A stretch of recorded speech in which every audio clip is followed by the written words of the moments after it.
Welcome my dear students. আজ আমি আলোচনা করব ইউএনএসকো। ইউএনএসকো এটা আন্তর্জাতিক সম্পর্কের একটি গুরুত্বপূর্ণ বিষয়। ইউএনএসকো ফুল ফর্ম হলো United Nations educational, scientific and cultural organisation. এই সংস্থা বিশ্বে গঠিত হয় 1945 সালে। লন্ডনে একটি কনফারেন্স হয়। এই লন্ডন কনফারেন্সের সিদ্ধান্ত অনুযায়ী বিশ্বে শিক্ষা বিস্তার, বিশ্বে বিজ্ঞান এবং কারিগরি বিদ্যা সম্পর্কিত জ্ঞানের বিস্তার এবং সাংস্কৃতিক জগতের বিস্তারের বিষয়ে আলোচনা হয় এবং লন্ডন কনফারেন্সের সিদ্ধান্ত অনুযায়ী 1945 সালে এই সংস্থা গঠনের প্রস্তাব গৃহীত হয়। 1946 সালে 14ই ডিসেম্বর ইউনেস্কো গড়ে ওঠে। ইউনেস্কো আন্তর্জাতিক সংগঠন, জাতিপুঞ্জ, ইউনাইটেড নেশনস অর্গানাইজেশনের একটি সংস্থা। এই সংস্থা জাতিপুঞ্জের 6টি গুরুত্বপূর্ণ বিভাগের মধ্যে অর্থনৈতিক ও সামাজিক পরিষদের একটি গুরুত্বপূর্ণ বিশেষজ্ঞ সংস্থা হলো ইউনেস্কো। এই ইউনেস্কোর সদর দপ্তর হচ্ছে প্যারিস শহরে। ফ্রান্সের প্যারিস শহরে ইউনেস্কোর সদর দপ্তর। তাহলে এই যে সংগঠন, এই সংস্থার নামের মধ্যেই এই সংস্থার ভূমিকা আর ইঙ্গিত রয়েছে। E educational, S scientific and C হচ্ছে কালচারাল, ওতে অর্গানাইজেশন, আর প্রথমেই আছে ইউএন, ইউনাইটেড নেশনস। তাহলে বিশ্বের কোনো একটা দেশের শিক্ষা বিস্তার নয়, বিশ্বের কোনো একটা বা কয়েকটি দেশের নিরক্ষরতা দূরীকরণ নয়, বিশ্বের মুষ্টিমেয় বা কয়েকটা দেশের বিজ্ঞান মনস্কতা তৈরি করা নয় জনগণের মধ্যে, এবং বিশ্বের কয়েকটা দেশের সাংস্কৃতিক বিকাশের বিষয় নয়। এই বিষয়টা হলো আন্তর্জাতিক বিষয়, বিশ্বব্যাপী বিষয়। সুতরাং এই বিষয়ে এই সংস্থার গুরুত্বপূর্ণ ভূমিকা আমরা আলোচনা করব। তার আগে এই সংগঠনের বা এই সংস্থার গঠন কাঠামো নিয়ে আমরা আলোচনা করব। ইউনেস্কোর গঠন কাঠামোতে 3টি বিষয়কে গুরুত্ব দেওয়া হয়েছে। 3টি বিষয়কে নিয়ে ইউনেস্কো গঠিত। একটা হচ্ছে জিসি, জেনারেল কনফারেন্স। এই জেনারেল কনফারেন্সে ইউনেস্কোর সব সদস্য রাষ্ট্র থাকবে। জেনারেল কনফারেন্সে সব সদস্য থাকবে, ইউনেস্কোর সব সদস্য সংখ্যা হলো 193। 193টি রাষ্ট্র, প্রত্যেক রাষ্ট্র 5 জন করে প্রতিনিধি এই জেনারেল কনফারেন্স বা সাধারণ সম্মেলনে পাঠাতে পারবে। কিন্তু প্রত্যেক দেশ 5জন প্রতিনিধি পাঠালেও একজন করে সিদ্ধান্ত গ্রহণের ক্ষেত্রে ভোট দিতে পারবে। তাহলে জেনারেল কনফারেন্স এর গুরুত্ব আছে। জেনারেল কনফারেন্স হচ্ছে একটা গুরুত্বপূর্ণ পরিচালন সমিতি।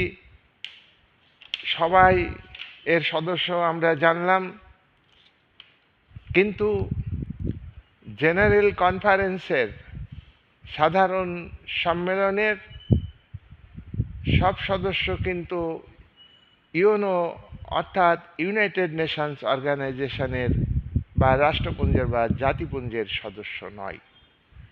যেমন কুক দ্বীপপুঞ্জ, কুক দ্বীপপুঞ্জ হচ্ছে তোমার ইউনেস্কোর সদস্য, কিন্তু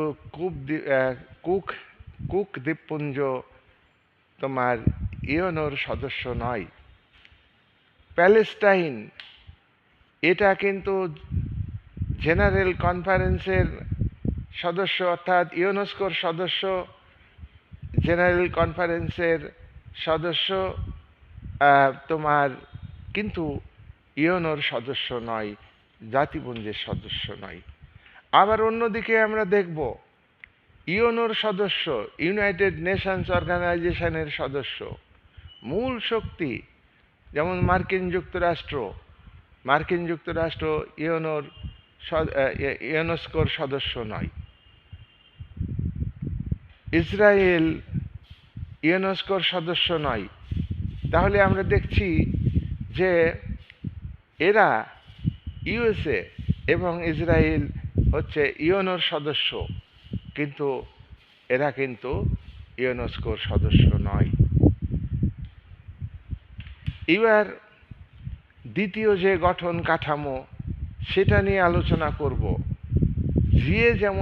জিসি যেমন আছে, জেনারেল কনফারেন্স যেমন আছে ইউনেস্কোর গঠনের মধ্যে, তেমনি এক্সিকিউটিভ বোর্ড রয়েছে। এক্সিকিউটিভ বোর্ডের সদস্যদের ঠিক করে, নির্বাচিত করে জেনারেল কনফারেন্সের সদস্যরা। আমি আগেই বলেছি, জেনারেল কনফারেন্সের সদস্যরা তারা কিন্তু ইউনেস্কোর সব সদস্য।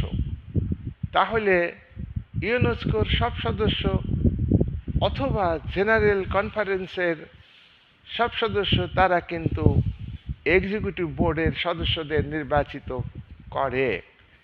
এক্সিকিউটিভ বোর্ড এটা কিন্তু একটা কার্যকরী সংস্থা। এর মেম্বারের সংখ্যা 24, অর্থাৎ 24 জন। দেখো,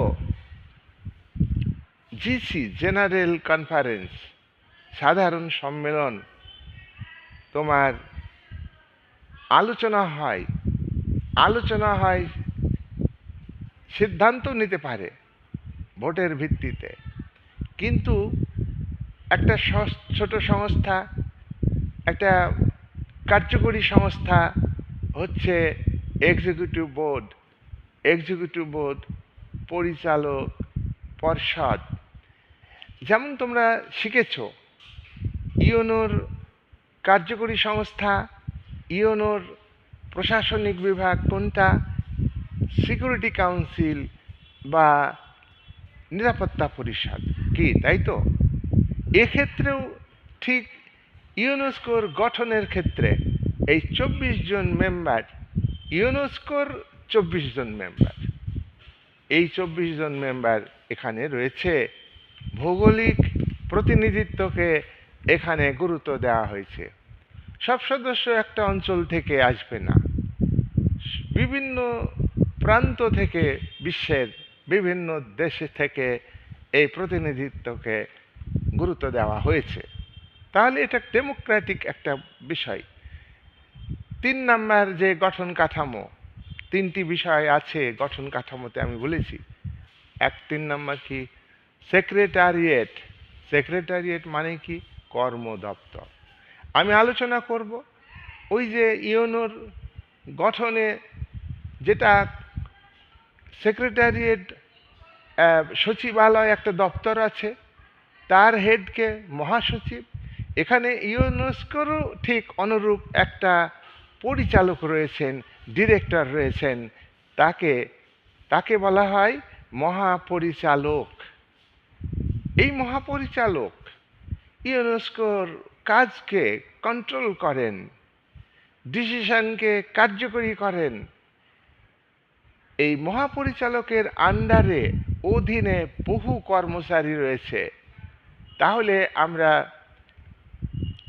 ইউনেস্কোর গঠনে 3টি বিষয় উল্লেখ করলাম। জেনারেল কনফারেন্স অর্থাৎ সাধারণ সম্মেলন, number 2 executive board, number 3 secretariat বা সচিবালয়, এখানে একজন মহাপরিচালক থাকবে। এইবার আমরা আলোচনা করব ইউনেস্কোর কাজ। UNESCO United Nations educational, scientific and cultural organisation. এই নামের মধ্যে আমরা বুঝতে পারছি যে এই সংস্থার কাজ কি হতে পারে। তোমরা কথা জানো, কি জানো? ইউনাইটেড নেশনস অর্গানাইজেশনের একটা বই রয়েছে, তাকে বলা হয় চার্টার, তাকে বলা হয় বাংলাতে সনদ বলা হয়। সেখানে তোমরা শিখেছ, কি শিখেছ? এই চার্টারের 19টা অধ্যায় আছে, 111টা ধারা আছে, কি তাই তো? তাহলে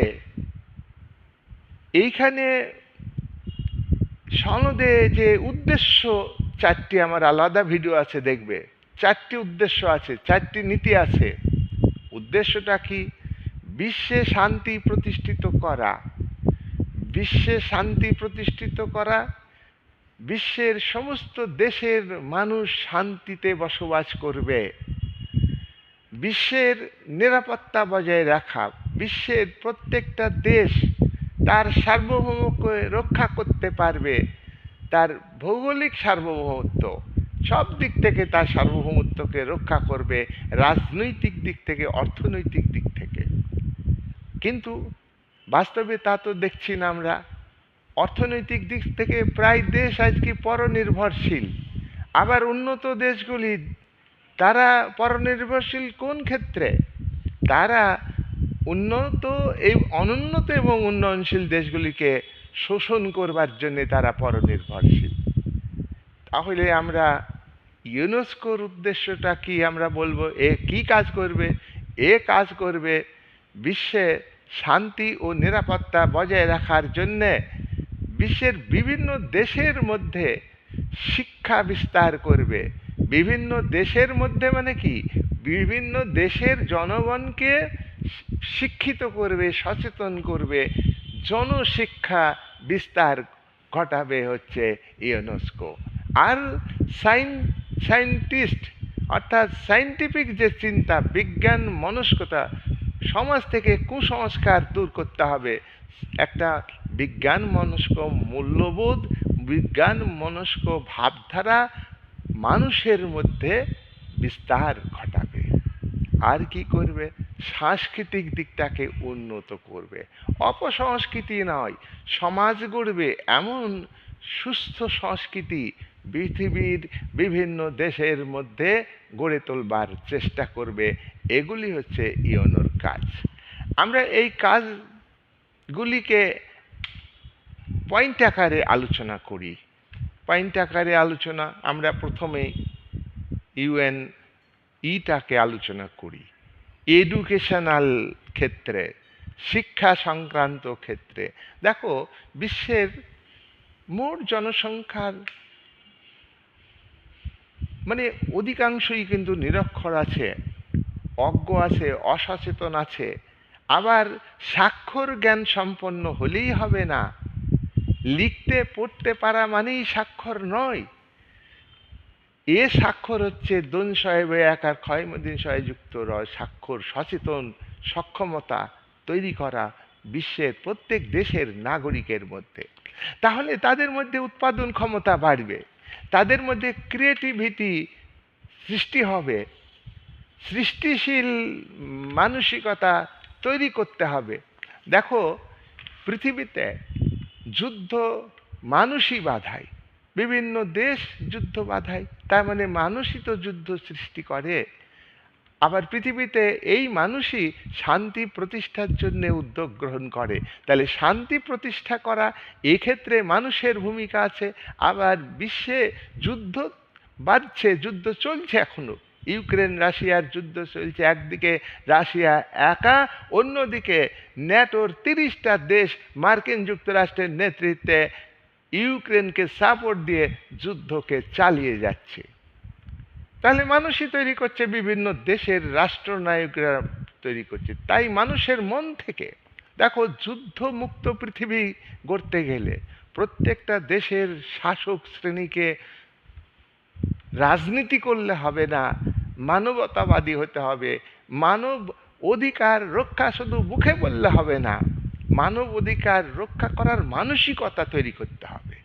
তাহলে যুদ্ধমুক্ত পৃথিবী গড়ার ক্ষেত্রে মানবিকতা বোধ, মূল্যবোধ, পলিটিক্যাল কালচার, সুস্থ পলিটিক্যাল কালচার, এ কালচার শুধু জাতীয় স্তরে নয়, এই পলিটিক্যাল কালচার ইন্টারন্যাশনাল ভ্যালুস তৈরি করতে হবে এবং তার ভিত্তিতে পলিটিক্যাল কালচার গড়ে উঠবে। তার জন্য সোশ্যালাইজেশন করবে। এই সোশ্যালাইজেশন করার ক্ষেত্রে ইউনেস্কো দায়িত্ব পালন করবে। বুঝতে পেরেছ? তাহলে ইউনেস্কোর একটা বিরাট দায়িত্ব, বিরাট ভূমিকা পালন করে। এই ক্ষেত্রে দেখো, শিক্ষা বিস্তারের ক্ষেত্রে ইউনো সার্বজনীন শিক্ষার কথা বলেছেন। যুদ্ধমুক্ত পৃথিবী করতে গেলে পৃথিবীর অন্তত প্রায় মানুষের মধ্যে যুদ্ধ মুক্ত মানসিকতা তৈরি করতে হবে। বিশ্ব শান্তি নিরাপত্তা বজায় রাখার শুধু জাতীয় স্বার্থকে বড় করে দেখলে হবে না, আন্তর্জাতিক স্বার্থ, সৌভ্রাতৃত্ব, বিশ্ব ভ্রাতৃত্ব বোধ, ওয়ার্ল্ড ফ্র্যাটার্নিটি, এই ভাবনাটাকে তৈরি করতে হবে প্রত্যেকটা দেশের মধ্যে। এক্ষেত্রে ইউনেস্কো গুরুত্ব আরোপ করেছে এডুকেশনের বিস্তারের জন্য। এডুকেশন শুধু পুঁথিগত নয়, বৃত্তিমূলক। এডুকেশন শুধু লিখতে পড়তে পারা নয়, তার পাশাপাশি লিখতে পড়তে পারতে হবে, তার পাশাপাশি সচেতন হতে হবে, সক্ষম হতে হবে প্রত্যেকটা দেশের প্রত্যেকটা জনগণকে, বেশিরভাগ জনগণকে অন্তত হতে হবে। তাই সার্বজনীন শিক্ষা বিস্তারের জন্য ইউনেস্কো বিভিন্ন ধরনের পরিকল্পনা নিয়েছে। ইউনেস্কো পরিকল্পনা নিয়েছে 1951 সালে মেক্সিকোতে মূল শিক্ষা কেন্দ্র স্থাপন করেছে। 1965 সালে শিক্ষা বিস্তারের জন্য কেন্দ্রীয় জনশিক্ষা পরিকল্পনা তৈরি করেছে ইউনেস্কো। আজকে বিশ্বে এই উদারীকরণের যুগে ইন্টারনেটের মাধ্যমে শিক্ষা বিস্তারের সুযোগ তৈরি করে দিয়েছে ইউনেস্কো। সুতরাং আজকে বিশ্বায়নের পরিপ্রেক্ষিতে এবং এবং এবং লিবারালাইজেশন, উদারীকরণ, সম্পদের উপর ব্যক্তিগত মালিকানা, যেটা শোষণভিত্তিক সমাজকে সমর্থন করে, সেটাই কিন্তু বিশ্বের অধিকাংশ দেশ আজকে গ্রহণ করছে।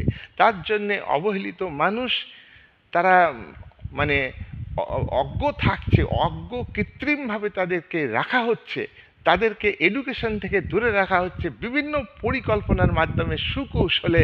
ইউনেস্কো এক্ষেত্রে পজিটিভ রোল নেবে। এটা হচ্ছে ইউনেস্কোর দায়িত্ব এডুকেশন বিস্তারের ক্ষেত্রে।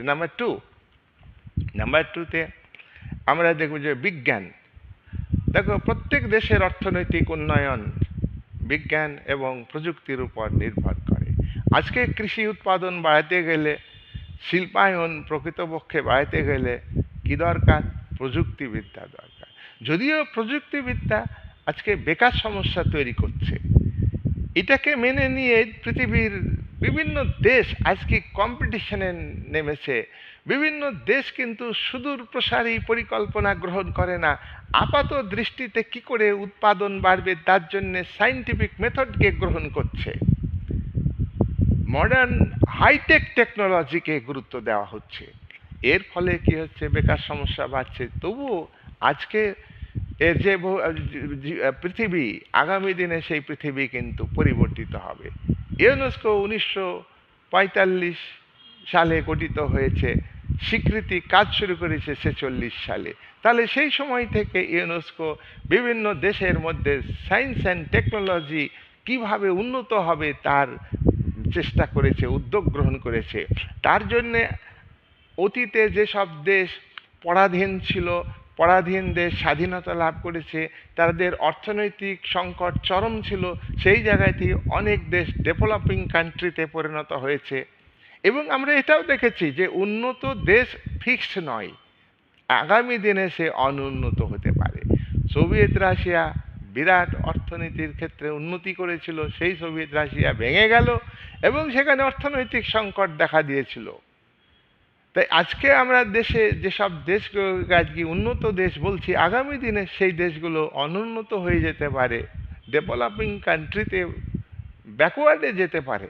সুতরাং বিজ্ঞান টেকনোলজি যে বিস্তার, এটাকে আরও বেশি উন্নত করবার জন্যে ইউনেস্কো ভূমিকা পালন করছে।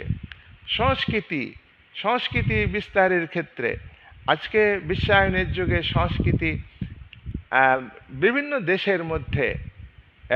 দেশের মধ্যে সম্প্রসারিত হচ্ছে। এক দেশের সংস্কৃতি শুধু সেই দেশে সীমাবদ্ধ থাকছে না। দেখো, যে প্রেক্ষাপটে ইউনেস্কো গঠিত হয়েছে, সেই প্রেক্ষাপট একটা ধারাবাহিকভাবে চলেছিল 1991 সাল পর্যন্ত। 1991 সাল এমন একটা সাল, সময় বিশ্বে একটা মৌলিক structure, international politics, international relations একটা বিরাট পরিবর্তনের দিকে চলে যায়।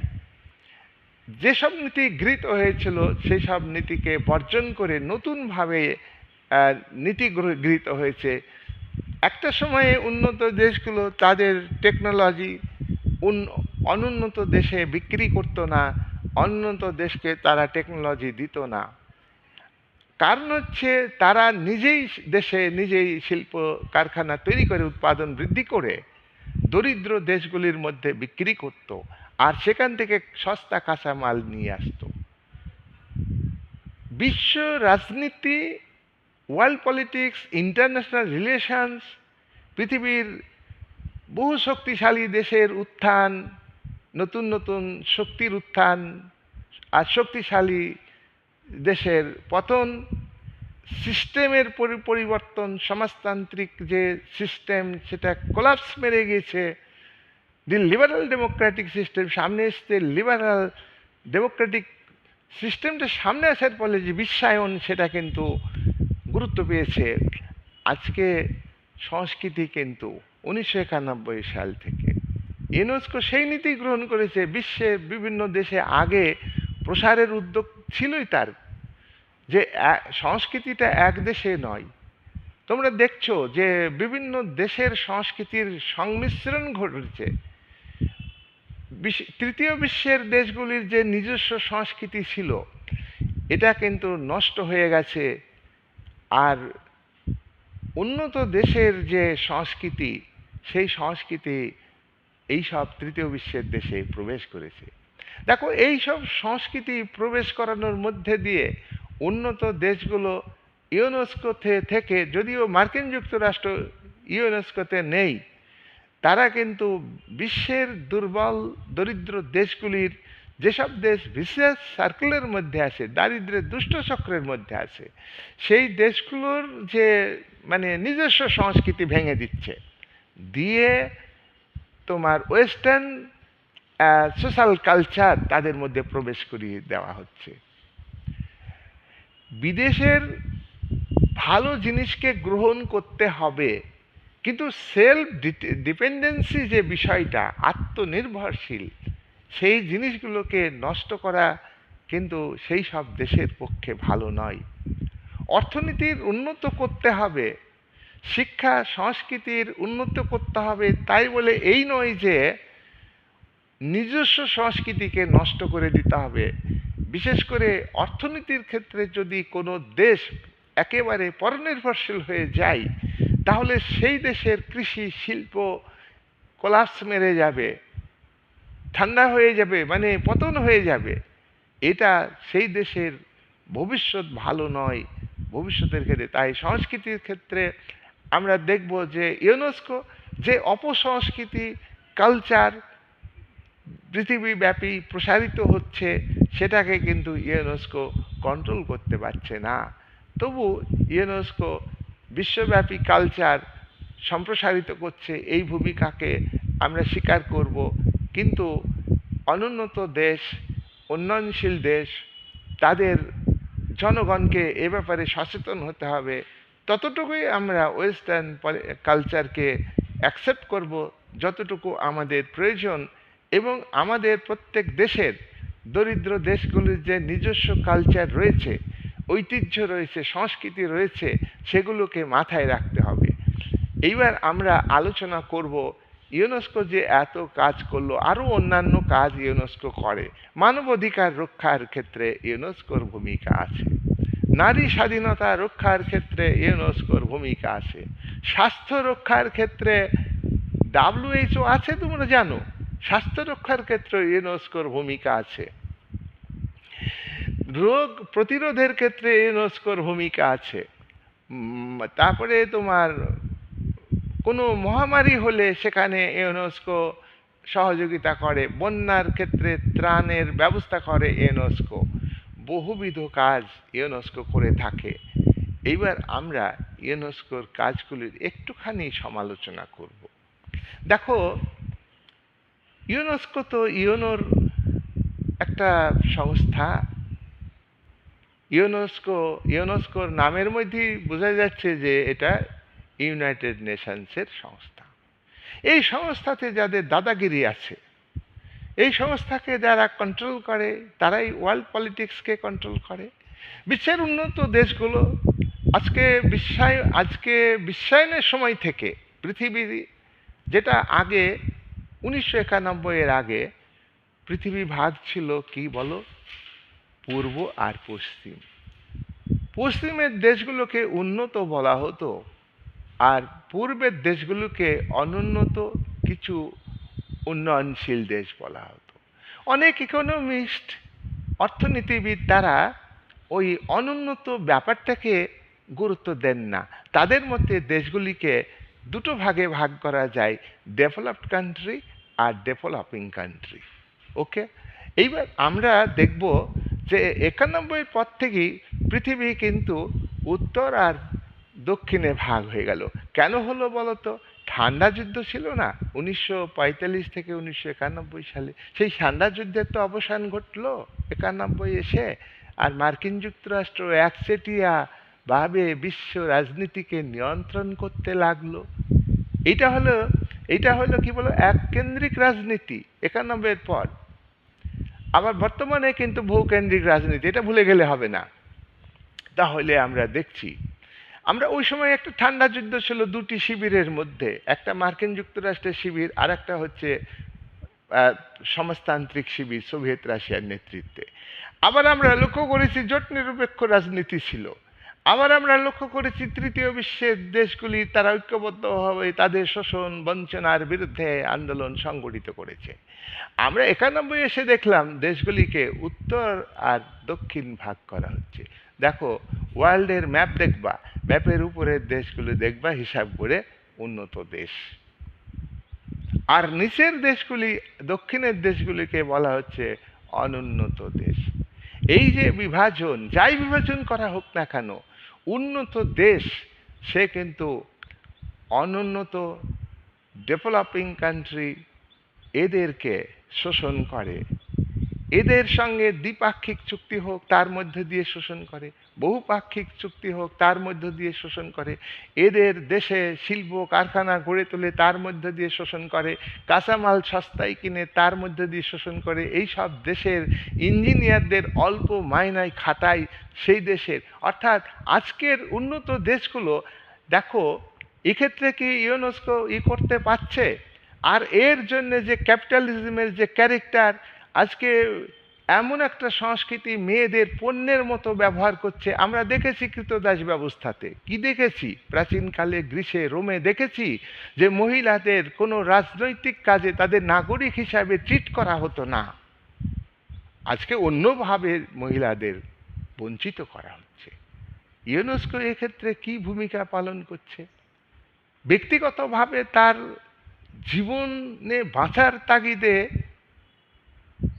তাদের নিজেকে পণ্যের মতো বিক্রি করে ফেলতে হচ্ছে, বাধ্য করা হচ্ছে।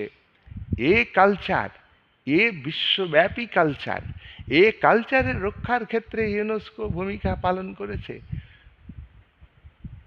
এক্সিকিউটিভ বোর্ড 24টা মেম্বার আছে, তারা কি এখানে ব্যবহার করতে পেরেছে ইতিবাচক ভূমিকা, যেটা খারাপ ভবিষ্যৎ ক্ষতি হবে?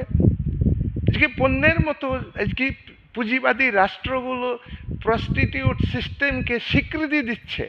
কেন স্বীকৃতি দিবে? তাদের সাধারণ নাগরিক হিসাবে ট্রিট করতে পারছে না। প্রাচীন গ্রীসে, প্রাচীন রোমে আজ থেকে 2300, 2400, 2500 বছর আগে যে সিস্টেম একটা স্বাভাবিক সিস্টেম হিসাবে গৃহীত হয়েছিল, সেটাকে এখন ধিক্কার জানানো হচ্ছে। আজকের ডেমোক্রেটিক স্টেটগুলো ঘোষণা করছে। ইউনেস্কো এক্ষেত্রে কি করেছে? ইউনেস্কো এক্ষেত্রে তাহলে ইউনেস্কোর একটা যে এর মধ্যে যে একটা পলিটিক্স, উন্নত দেশগুলির একটা সুকৌশলে একটা একটা কালচারকে নষ্ট করে দেওয়া হচ্ছে। সায়েন্স অ্যান্ড টেকনোলজি প্রত্যেকটা উন্নত দেশের, তৃতীয় বিশ্বের দেশগুলো, তারা স্বনির্ভরশীল হোক, স্বনির্ভরশীল টেকনোলজি তারা তৈরি করুক, এক্ষেত্রে তারা সহযোগিতা করে না। তাহলে যত পারে উন্নত দেশগুলো তারা সায়েন্স অ্যান্ড টেকনোলজির মধ্য দিয়ে, আজকে কালচারাল সাইড দিয়ে, অপসংস্কৃতি যেটা বলা হচ্ছে সেটা দিয়ে, এবং সেই সঙ্গে সঙ্গে তোমার এডুকেশনকে অন্যভাবে পণ্যের মতো বিক্রি করা হচ্ছে। আজকে প্রত্যেক গণতান্ত্রিক দেশের সিস্টেমে আছে এডুকেশন একটা পণ্যের মতো বিক্রি করছে। গভর্নমেন্ট প্রত্যেক দেশে আজকে যুদ্ধ বন্ধ করার দরকার, যুদ্ধমুক্ত পৃথিবী, ইউনেস্কো বলছে যুদ্ধমুক্ত মন তৈরি করা দরকার। সেক্ষেত্রে প্রত্যেকটা দেশ 70% উপরে তার যে ন্যাশনাল ইনকাম, টোটাল যে ইনকাম, তার ব্যয় করছে 70% অর্থ এডুকেশনে। কালচারাল সাইডে উদ্যোগ কোথায়? সরকারিভাবে আর বেসরকারিভাবে মাল্টি ন্যাশনাল কর্পোরেশনগুলো যে সংস্কৃতি আজকে শিক্ষার ক্ষেত্রে, স্বাস্থ্যের ক্ষেত্রে, বিজ্ঞান কারিগরি বিদ্যার বিকাশের ক্ষেত্রে যে টেকনোলজি তারা আজকে বিস্তার করছে, তাতে কিন্তু আগামী দিনের পৃথিবীর যে সুস্থ culture, social culture, human values, এইগুলিকে নষ্ট হয়ে করা হচ্ছে। এইসব ক্ষেত্রে কিন্তু ইউনেস্কো ভূমিকা দেখাতে পারছে না। যারা এর সঙ্গে যুক্ত কর্ণধার, তাদেরকে আন্তরিক হতে হবে। আমি আগেই বলেছি ইউনেস্কোর বক্তব্যে রয়েছে যে যুদ্ধমুক্ত মন তৈরি করতে হবে। তাহলে পৃথিবীর রাষ্ট্রনেতাদের যুদ্ধমুক্ত মন তৈরি করতে হবে, এবং প্রত্যেক দেশের যারা শিক্ষিত সচেতন বলে নিজেদের জাহির করে যেসব মানুষ, সিটিজেন, হ্যাঁ, নাগরিক সমাজ, সিভিল সোসাইটি, তাদেরকে আগে মানসিক দিক থেকে তৈরি হতে হবে একটা একটা একটা অনুকূল যে কালচার, সুস্থ সমাজ গঠনের ক্ষেত্রে একটা একটা শিক্ষা সচেতনতা, কোনো একটা স্বচ্ছ একটা ভাবনা থাকতে হবে। কিন্তু আমরা দেখতে পাই দেশে দেশে শাসক শ্রেণী তারা এডুকেশন পলিসি এমন নেয়, এডুকেশনকে পণ্যের মতো বিক্রি করছে, স্বজন পোষণ করছে, এবং তারা দুর্নীতির সঙ্গে যুক্ত হচ্ছে। পৃথিবীর প্রায় দেশেই প্রায় ব্যক্তি যারা শাসক শ্রেণী, তাদের আগে সচেতন করুক ইউনেস্কো, এবং তারা যারা এখানে সেক্রেটারিয়েট, মানে সেক্রেটারিয়েট যে দপ্তর রয়েছে, মহাপরিচালক এবং তার কর্মচারী, প্রত্যেককেই দুর্নীতি মুক্ত হতে হবে। স্বচ্ছ দৃষ্টিভঙ্গি, সততা দরকার। সেখান যদি গুরুত্ব দেওয়া যায়, তাহলে ইউনেস্কো তার লক্ষ্যে পৌঁছাতে পারবে। তবুও আমরা বলবো নাই মামা থেকে কানা মামা ভালো, something is better than nothing. তাই এর যে গুরুত্ব, এর ভূমিকা, সেটা আমরা স্বীকার করব। অন্তত একটা যুদ্ধমুক্ত পৃথিবী গড়তে হবে, সে কথা, এবং যুদ্ধমুক্ত মানসিকতা তৈরি করতে হবে। সেক্ষেত্রে তো ইউনেস্কোর ভূমিকা আছে। এই যে বলছে কথাটা, এটার তাৎপর্যকে আমরা গুরুত্ব দেব।